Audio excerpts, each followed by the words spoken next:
एकता, ये कौन सी टाइल है? ये इपॉक्सी फ्लोरिंग है, टाइल नहीं। तो क्या इसे मैं अपने घर में करवा सकती हूँ? इसको इंस्टॉल कैसे करते हैं? इसकी कॉस्ट क्या होगी? हाँ, यही क्वेश्चंस थे।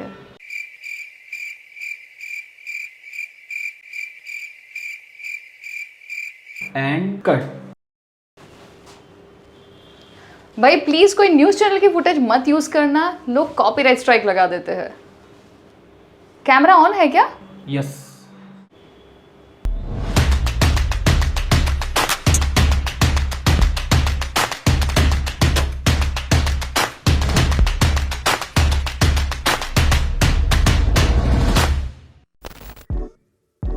इपॉक्सी फ्लोरिंग बेसिकली एक कोटिंग है जो रेजिन और हार्डनर को मिक्स करके बनती है, जिसे कंक्रीट फ्लोरिंग पे अप्लाई किया जाता है। जब ये दोनों केमिकल्स कंबाइन होते हैं तो एक highly durable and seamless flooring create होती है, क्योंकि इसमें कोई जॉइंट्स नहीं होते और ये हेवी वेट्स, स्टेन्स और स्क्रैचेस को इजीली हैंडल कर सकता है। इपॉक्सी फ्लोरिंग को आप अपने स्पेस के अकॉर्डिंग कस्टमाइज भी करवा सकते हो। इपॉक्सी फ्लोरिंग सॉलिड कलर्स के अलावा मेटालिक और स्टोन टेक्सचर में भी करवाई जा सकती है, और अगर आप चाहो तो फ्लोरिंग में ऐसी 3D पैटर्न्स भी बनवा सकते हो जो बहुत ही वाइब्रेंट दिखती है। फिनिशेस की बात करें तो इसमें मैट और ग्लॉसी दोनों फिनिशेस मिलती है, जिसे 10 से 20 साल तक इजीली मेंटेन किया जा सकता है और ये बहुत ही स्ट्रॉन्ग होता है। इसीलिए इसका use majorly gym area, garage, factories, hospitals, restaurant और कुछ रेसिडेंशियल में किया जा सकता है। इन शॉर्ट, अगर आपको फ्लोरिंग में सिमलेस लुक चाहिए जो हाईली ड्यूरेबल हो तो आप डेफिनेटली इपॉक्सी फ्लोरिंग एक्सप्लोर कर सकते हैं।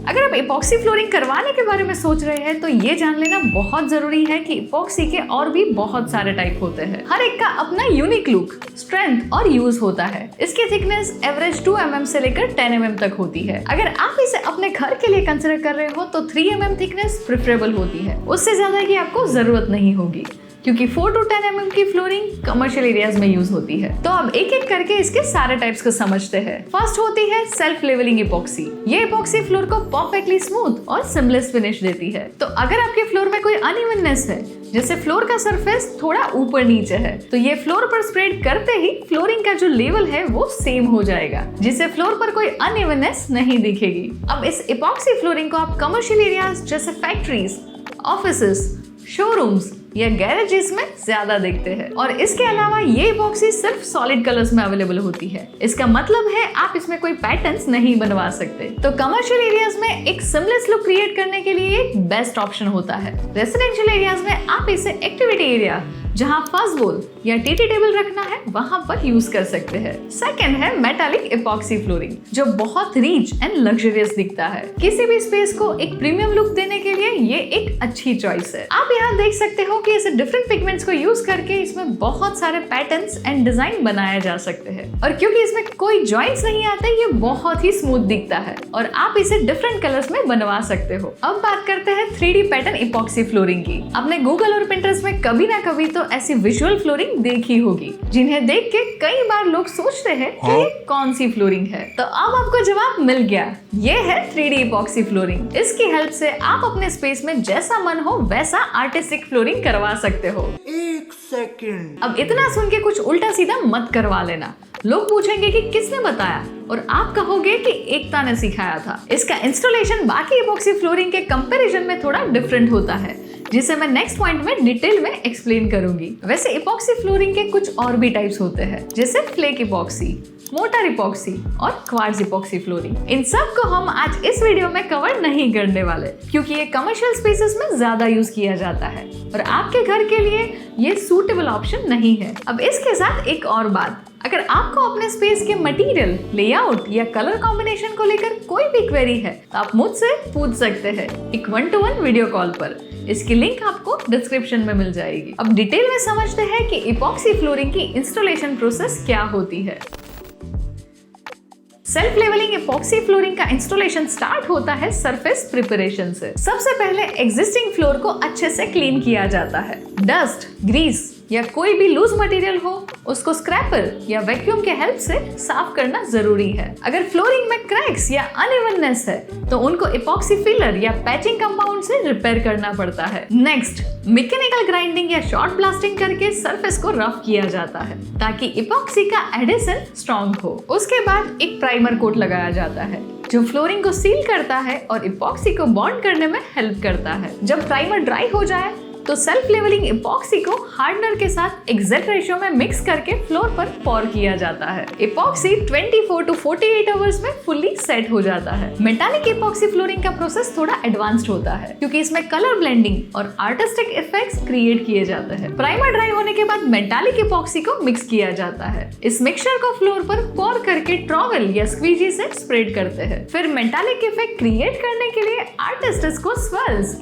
वेव्स या मार्बलिंग पैटर्न्स में बनाते हैं। ये टॉर्च या हीट गन से लाइटली पास करके किया जा सकता है ताकि मेटालिक पिगमेंट्स रिएक्ट करके यूनिक डिजाइन्स बना सके। फाइनल क्लियर टॉप कोट लगाया जाता है जिससे फ्लोर में यूवी और स्क्रैच रेजिस्टेंस प्रॉपर्टी डेवलप होती है। जब भी आप ये फ्लोरिंग करवा रहे हो तो ये बहुत जरूरी है कि आप किसी एक्सपीरियंस वर्कर को ही काम दे, वरना ये फ्लोरिंग अच्छे से एग्जीक्यूट नहीं हो पाएगा और ये प्रोसेस वापस करना बहुत ही ज्यादा एक्सपेंसिव होता है। 3D इपॉक्सी फ्लोरिंग में सबसे पहले एक high resolution printed vinyl sheet या डिजाइनर फिल्म फ्लोर पर फिट की जाती है जो 3D इल्यूजन्स क्रिएट करती है जैसे ओशन वेव्स, पेबल्स और wooden planks. Surface preparation same होती है, क्लीनिंग, ग्राइंडिंग और प्राइमर एप्लीकेशन। प्राइमर ड्राई होने के बाद डिजाइनर शीट को परफेक्टली अलाइन करके फ्लोर पर चिपकाया जाता है और इंश्योर किया जाता है कि उसमें कोई एयर बबल्स ना हो। फिर एक transparent self levelling epoxy layer sheet के ऊपर पॉर किया जाता है जो उसको एनकैप्सुलेट करता है और एक seamless glossy 3D effect create करता है। फाइनल कोट के बाद फ्लोर को 48 to 72 आवर्स के लिए क्योर होने दिया जाता है। ये टेक्निक एक stunning, eye catching 3D floor देता है जो स्क्रैच रेजिस्टेंट और लॉन्ग लास्टिंग होती है। अब बात करते हैं इपॉक्सी फ्लोरिंग के प्रोज एंड कॉन्स के बारे में। इपॉक्सी फ्लोरिंग का क्लियर एडवांटेज है उसका रफ यूसेज को हैंडल करने की कैपेसिटी, मतलब आप इसे बहुत इजीली मेंटेन कर सकते हैं। इपॉक्सी फ्लोरिंग में जॉइंट्स नहीं दिखते, इसीलिए ये बहुत सिमलेस दिखता है, तो किसी भी जगह में एक कंटिन्यूअस फ्लोरिंग के लिए ये एक अच्छा ऑप्शन है। इसमें आपके पास 3D डिजाइन का ऑप्शन मिलने के कारण आप इससे बहुत ही क्रिएटिव फ्लोरिंग बनवा सकते हो। इपॉक्सी फ्लोरिंग ड्यूरेबल भी होती है जिसका मतलब है ये लॉन्ग टर्म के लिए एक अच्छी चॉइस है। तो ये थे इसके एडवांटेजेस, पर इतना सुन के इसे सिलेक्ट मत कर लेना, इसके कुछ डिसएडवांटेजेस भी है। जैसे इसकी इंस्टॉलेशन प्रोसेस अदर फ्लोरिंग्स के कंपैरिजन में थोड़ी कॉम्प्लिकेटेड होती है। इसके अलावा आप इपॉक्सी फ्लोरिंग को कभी भी ऐसी जगह नहीं करवा सकते जहां डायरेक्ट सनलाइट आती हो क्योंकि ये वक्त के साथ फेड हो सकता है। मार्केट में अब काफी सारी यूवी रेजिस्टेंट इपॉक्सी भी आ गई है, पर उसका मतलब ये है कि जो फ्लोर को फेड होने में 1 साल लगता था वो अब शायद 2 साल में फेड होगी, बट ये सनलाइट के डायरेक्ट कांटेक्ट में आने से फेड तो होगी ही। फॉर एन एग्जांपल, अगर आपने अपने लिविंग रूम में इपॉक्सी फ्लोरिंग करवाई और वहां एक विंडो से डायरेक्ट सनलाइट सिर्फ एक स्पॉट पे आती है तो वो स्पॉट जल्दी ही फेड हो जाएगा और इससे आपके पूरे स्पेस का लुक खराब हो जाता है। अब इसका सबसे बड़ा डिसएडवांटेज होता है उसकी कॉस्टिंग, जो बाकी सारे ऑप्शंस के कंपैरिजन में काफी हाई होता है। अब कमर्शियल स्पेस में इसका यूज फिर भी समझा जा सकता है, पर अगर आप इसे रेसिडेंशियल स्पेस में करवाने का सोच रहे हो तो ये बहुत ही एक्सपेंसिव हो सकता है, जबकि आपको इससे लेस प्राइस में काफी अच्छे फ्लोरिंग ऑप्शंस मिल जाएंगे। अगर आपको अपने स्पेस में फ्लोरिंग को लेकर कोई भी कंफ्यूजन है तो मैंने ऑलरेडी उस पर एक डिटेल वीडियो बनाई है जिसे आप इस वीडियो के बाद आराम से देख लेना। इसलिए एडवाइजेबल है कि आप इपॉक्सी फ्लोरिंग को अपने घर में कुछ जगह ही करवाएं जहां पर डायरेक्ट सनलाइट नहीं आती और 3D इपॉक्सी फ्लोरिंग को स्मॉल एरिया में ही करवाएं ताकि वो डेकोरेटिव लगे। इपॉक्सी फ्लोरिंग का कॉस्टिंग टोटली डिपेंड करता है उसके टाइप, एरिया के साइज और प्रिपरेशन कंडीशन पे। Generally basic self levelling epoxy flooring की कॉस्ट 80 रुपीज पर स्क्वायर फीट से लेके 150 रुपीज पर स्क्वायर फीट तक होती है। ये प्लेन सिंगल कलर फ्लोर्स के लिए है। अगर मेटालिक इपॉक्सी या डेकोरेटिव इफेक्ट्स चाहिए तो प्राइस 150 से 300 रुपीज पर स्क्वायर फीट तक जाता है क्योंकि इसमें एक्स्ट्रा पिगमेंट्स, मल्टीपल कोटिंग्स और आर्टिस्टिक वर्क चाहिए होता है। 3D इपॉक्सी फ्लोरिंग सबसे ज्यादा एक्सपेंसिव होता है।